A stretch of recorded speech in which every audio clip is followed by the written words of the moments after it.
Bonjour les amis, on retrouve l'évangile de Jean au chapitre 21, les versets 1 et 14. Vous allez voir, c'est une histoire qui va nous rappeler quelque chose, car on a déjà lu début février un article de Luc qui correspondait à peu près au même sujet, puisqu'il s'agit globalement de la pêche miraculeuse, on va dire. Voilà. Et donc je vous rappelle rapidement l'histoire. On est au bord du lac de Tibériade, il y a Simon-Pierre, il y a un autre apôtre qu'on appelle Thomas, il y a Nathanaël également, des fils de Zébédée et deux autres disciples. Voilà. Et Simon-Pierre leur dit, bien, allons pêcher. Ils disent, ok, on va avec toi. Et évidemment, quand ils mettent leur filet dans l'eau, ce qui se passe, c'est que pendant la nuit, ils ne ramènent rien. Et on est déjà le matin, Jésus se tient sur le rivage, mais les disciples ne le reconnaissent pas, ils ne savaient pas que c'était lui. Voilà. Et alors, Jésus leur parle en disant « Alors les enfants, n'avez-vous pas un peu de poisson ?» Et non, lui répondirent-ils. Alors il leur dit bah, « Écoutez, jetez le filet du côté droit de la barque et vous trouverez. » Ils le jetèrent et il y eut tant de poissons qu'ils ne pouvaient plus le ramener. Voilà. Alors le disciple que Jésus aimait, donc Jean, dit alors à Pierre, celui-là c'est le Seigneur. Dès qu'il eut entendu que c'était le Seigneur, Simon-Pierre ceignit un vêtement, remit son vêtement parce qu'il était tout nu, et il se jeta à la mer.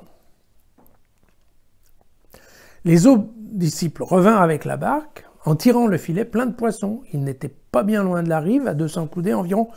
Une fois descendus par terre, ils virent un feu de braise sur lequel on avait disposé du poisson et du pain. Alors Jésus, enfin l'homme voilà, qui était là, leur dit « Apportez donc ces poissons que vous venez de prendre. » Simon-Pierre remonta donc dans la barque et il tira à terre le filet que remplissaient 153 gros poissons. Et quoi qu'il y en eût tant, le filet ne se déchira pas. Voilà. Alors Jésus leur dit, venez déjeuner. Aucun disciple n'osait lui poser la question, qui es-tu? Tout le monde la ferme, et même s'il savait bien qu'en fait, oui, c'était le Seigneur. Alors Jésus vient, il prend le pain, leur donne, et il fit de même avec le poisson. Voilà, c'était la 3e fois que Jésus se manifesta à ses disciples depuis qu'il s'était relevé d'entre les morts. Voilà. Donc c'est une histoire de pêche miraculeuse, mais en fait pas tout à fait. Alors on a déjà lu ça du temps de Luc et on s'est rendu compte que on en avait parlé. Jean est le seul disciple, le seul apôtre, pardon, le seul évangéliste, voilà j'y suis, qui met ce passage après la résurrection. Les 3 autres parlent de la présence de Jésus au bord du lac de Tibériade uniquement avant la passion et la résurrection. Alors, Marc et Matthieu, eux, ne parlent pas de pêche miraculeuse. En fait, ils parlent uniquement de Jésus qui passe le long du bord et qui appelle ses disciples. Et vous vous souvenez, c'est comme ça qu'il constitue son équipe avec les 4 premiers disciples. Luc, lui, parlera de la pêche miraculeuse. Mais en amont de l'activité de Jésus et de ses disciples, c'est-à-dire avant la création de l'équipe. Alors, bon, l'intérêt évidemment de l'option de Luc, c'est qu'effectivement, avec un Jésus qui ramène autant de poissons, quand Jésus dit bah, « venez, suivez-moi », il est évident que bah, là, les pêcheurs que sont les disciples se disent bah, « oui, ça vaut la peine de le suivre, parce que celui-là, il ramène quand même pas mal de poissons, c'est très efficace pour la pêche. » Voilà. L'avantage de la version de Jean, qui est d'ailleurs aujourd'hui retenue par les exégètes comme étant la plus raisonnable, dans l'option de Jean, on comprend mieux cette histoire de Simon-Pierre, qui, dès que Jean lui dit c'est Jésus, tout d'un coup s'habille parce qu'il était nu. Alors bon, voilà, il était nu comme Adam dans le jardin d'Éden, vous savez, quand Dieu l'appelle, Adam, où es-tu? Et puis, il est évident que, et vous avez vu, Simon, en fait, se fout à la flotte, quoi. Simon-Pierre se fout à la flotte. Il s'habille et il se fout à la flotte. Et c'est vrai que ça, on a du mal à comprendre ça. Et en fait, la raison de ça, quand on met cet épisode après la résurrection, c'est qu'effectivement, c'est la première fois où Pierre se retrouve en présence de Jésus. Et souvenons-nous qu'il a quand même juste renié Jésus 3 fois. Et donc, il est évident qu'il est dans une situation je dirais, de remords et de honte, hein, quelque part, qui fait que quand Jean, parce qu'une fois de plus, vous voyez, une fois de plus dans l'évangile de Jean, c'est bien Jean qui est le premier à reconnaître Jésus. Eh bien, voilà, Pierre, une fois qu'il sait que c'est Jésus, en fait, se balance à l'eau. Donc, voilà cette histoire. Une fois de plus, on a bien l'idée que, c'est bien écrit ici, une fois de plus, les disciples qui quand même connaissent parfaitement Jésus, ont du mal à le reconnaître dans sa version de ressuscité. Hein. Donc, une fois de plus, on est dans cette histoire que le corps de Jésus ressuscité n'est quand même pas tout à fait le corps de Jésus avant Passion. D'accord ?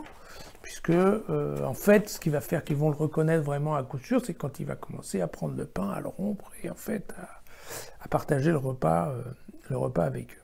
Voilà.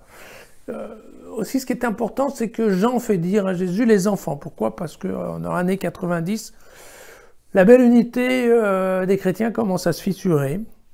Et donc, Jean est intéressé de passer le message qu'en fait, tout le monde, on est tous des enfants du Père, et que donc la notion, l'appel les enfants, ça fait un peu ressortir une grande famille, qui peut donner l'impression d'une église qui soit unie, d'ailleurs. C'est la même façon, vous voyez, quand on parle des 153 poissons, les 153 poissons, à l'époque, c'était la totalité des espèces de poissons qui étaient répertoriées. Donc, dire 153 poissons, ça voulait dire qu'effectivement, c'est l'universalité, si vous voulez, de l'église. C'est-à-dire qu'effectivement, n'importe quel type de poisson peut être pêché, dans le cadre, bien entendu, de la foi. Et puis, cette histoire de filet qui est très lourd, mais qui ne se rompt pas, eh bien entendu, ça signifie l'idée que l'Église, même s'il y a des familles qui sont très différentes là au milieu, eh bien, l'Église ne se fissure pas, elle ne craque pas. Donc, vous voyez, c'est bien un message d'unité, un message de préservation, je dirais, de l'ambiance familiale. Comme effectivement, on peut se douter que Jésus aimait à imaginer sa première communauté. Voilà. Donc, voilà, c'est quand même un chapitre 21 qui est tout en symbole, hein, comme vous pouvez le voir. Il y a une option voilà, qui règne toujours au niveau des exégètes, se dire si ce chapitre 21 a été rajouté après. Vous savez que l'évangile de Jean n'a pas été écrit par l'apôtre Jean, mais probablement par une équipe qu'on appelle une équipe johannique, et donc peut-être c'est cette communauté johannique qui a mis ensuite ce chapitre 21 pour en fait qu'on puisse mettre en valeur le fait que Jésus s'est montré à ses disciples et que quelque part il est attaché à cette notion d'une Église unique et unie. Voilà. À demain.